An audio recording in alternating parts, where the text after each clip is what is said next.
পৃথিবীর প্রত্যেকটা দেশের জাতীয় ফুল, জাতীয় ফল, জাতীয় পশু, জাতীয় পাখি, জাতীয় সঙ্গীত, এই সব জিনিসের নাম জানলেও আমরা কিন্তু জাতীয় খাবারের নাম জানি না।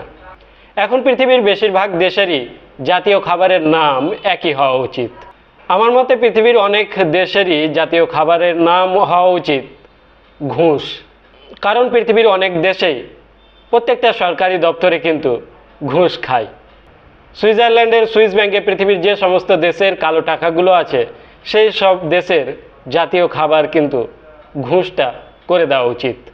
ঘুষ কে কে খায়, কোথায় খায়, কিভাবে খায়, এই ঘুষ নিয়ে সুন্দর একখানা কবিতা লিখেছেন কবি সাহিত্যিক আমার প্রিয় দাদা আব্দুর রাউফ। সেটা আমি একটু পাঠ করছি। ঘুষ আজ ঘুষ নয়, বকশিস নজরানা, সব কাজেতেই ঘুষ লাগে, নেই কারো অজানা। ঘুষ খায় উকিলে, ঘুষ খায় দরগায়, আরও যারা ঘুষ খায় লিখি সব কবিতায়। ঘুষ খায় নেতারা, ঘুষ খায় সাদরেক, ঘুষেতেই হচ্ছে আজি অভেদ্য লক্ষ্যভেদ। ঘুষ লাগে সভাতে, ঘুষ লাগে সালিশে, ঘুষ লাগে অফিসে, ঘুষ লাগে নালিশে। ঘুষ খায় হাকিমে, ঘুষ খায় সাক্ষী, ঘুষেতেই ভক্ষক সাজে আজি রক্ষী। ঘুষ খায় ডাক্তারে, ঘুষ খায় নার্সে, ঘুষের বলয় ঘিরে রাখে চারিপার্শ্বে। ঘুষ লাগে ধর্মে, ঘুষ লাগে অর্ঘে, মোটা ঘুষে লম্পটও যায় নাকি স্বর্গে।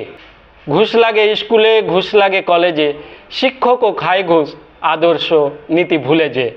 ঘুষ খায় মন্ত্রী, ঘুষ খায় আমলা, বিনা ঘুষে আদালতে হয় না কো মামলা। ঘুষ আজি মহাসধি, ফনা নিচে করে সর্প, ঘুষ নিয়ে বড়বাবু করে সদা দর্প। ঘুষ নিয়ে সদা চলে ঘৃণ্য কারবার, ঘুষেতেই হচ্ছি নাকাল, সমাজ হচ্ছে ছারখার। সুন্দর একখানা কবিতা। আপনাদের কেমন লাগলো কমেন্টে অবশ্যই জানাবেন, আর ভালো লাগলে অবশ্যই শেয়ার করে দেবেন। তো আজকের মতো এই পর্যন্তই। ভালো থাকবেন, সুস্থ থাকবেন। খোদা হাফিজ।